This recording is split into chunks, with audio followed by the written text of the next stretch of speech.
अध्यक्ष महोदय, मैं आंसू नहीं बहाऊंगा, आंसू वक्त के लिए रखूंगा। 8.5 एकड़ का जमीन हेमंत सोरेन के नाम पर है।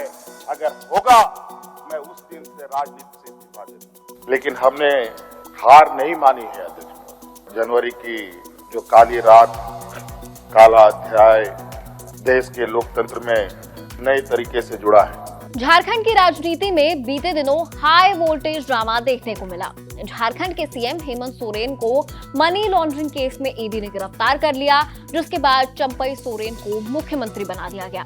आज चंपई सोरेन को संसद में विश्वास मत पेश करना था। फ्लोर टेस्ट तो पास हो गया, लेकिन इस मौके पर हेमंत सोरेन भी विधानसभा में मौजूद रहे। इस दौरान उन्होंने सदन में अपनी बात भी रखी और कहा कि अगर वाकई उन्होंने कुछ गलत किया होगा तो वो राजनीति ही नहीं बल्कि झारखंड भी छोड़ देंगे। लेकिन इस पूरे भाषण में देखने वाली बात ये थी कि हेमंत सोरेन बार बार आदिवासी और पिछड़े वर्ग का हवाला दे रहे थे। हेमंत सोरेन ने कहा कि आदिवासियों से भेदभाव हो रहा है, आप तैयार हो जाएं, नई परिभाषा गढ़ने जा रहे हैं। हम न डरे हैं न हमने पीठ दिखाई है। अलग राज्य का दर्जा मांगा तो इन्होंने हंसी उड़ाई। ये हमें अछूता समझते हैं, हम इनके बराबर में आ गए तो इनके कपड़े मैले हो गए।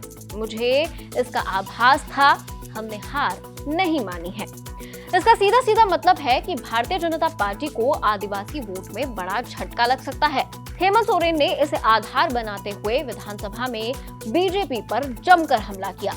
उन्होंने विधानसभा में कहा कि 31 जनवरी की काली रात देश के लोकतंत्र में नए तरीके से जुड़ी है।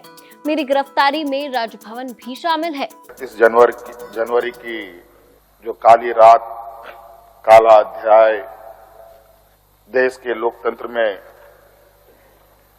नए तरीके से जुड़ा है। 31 तारीख रात को देश में पहली बार किसी मुख्यमंत्री का गिरफ्तार हुआ हो, गिरफ्तारी हुई हो, मेरे संज्ञान में नहीं है।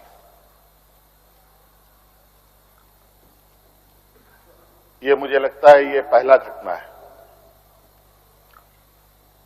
और मुझे लगता है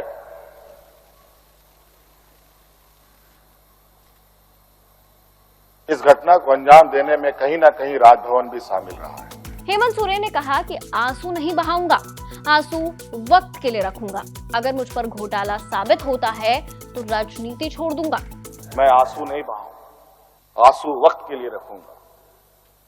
आप लोगों के लिए आंसू का कोई मतलब नहीं। आदिवासी दलितों का, पिछड़ों का, आदिवासी के आंसुओं का कोई मोल नहीं। वक्त आने पर हम इनके एक एक सवालों का जवाब और एक एक इनके षड्यंत्र का जवाब वक्त आने पर बड़ी माकूल तरीके से दिया जाएगा। पूर्व मुख्यमंत्री ने कहा कि मुझे पता था कि ये मेरे साथ कार्यालय में रोड़े अटकाएंगे। झारखंड में ही नहीं पूरे देश में आदिवासी सुरक्षित नहीं है, इनको कोई रोक नहीं सकता है। हमारी खनिज संपदा पर इनकी गिद्ध नजर है। आपको मेरे हवाई जहाज में चलने से दिक्कत है, मेरे 5 स्टार होटल में रुकने से दिक्कत है, इनको मेरे BMW में चलने से दिक्कत हो रही है। जो इनके अंदर छुपी कुंठा है वो आए दिन ये बयां करती थी इनके आचरणों से, इनके बयानों से। लेकिन हमने हार नहीं मानी है अध्यक्ष महोदय। इनको लगता है कि मुझे जेल के सलाखों के अंदर डालकर ये अपने मंसूबे में सफल हो जाएंगे। ये झारखंड है अध्यक्ष महोदय, ये देश का एक ऐसा राज्य है जहां हर कोने में आदिवासी, दलित, पिछड़े वर्गों से अनगिनत सिपाहियों ने अपनी कुर्बानी देकर यहां के आदिवासी दलितों की जान बचाई। देश आजादी के सपने भी ये लोग नहीं देखते थे अध्यक्ष महोदय, तब से झारखंड के आदिवासी अपनी हक अधिकार की लड़ाई लड़ रहे।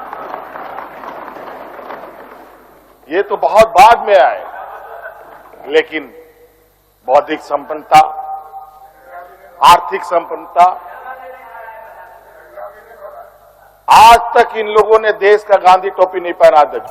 हेमंत सोरेन ने तो अपना दांव चल दिया है, लेकिन ये देखने वाली बात रहेगी कि क्या वाकई हेमंत सोरेन ने सदन में जो कुछ कहा उसके बाद बीजेपी को भारी नुकसान देखना पड़ेगा, या हेमंत सोरेन की ये बात सिर्फ सदन में ही रह जाएगी।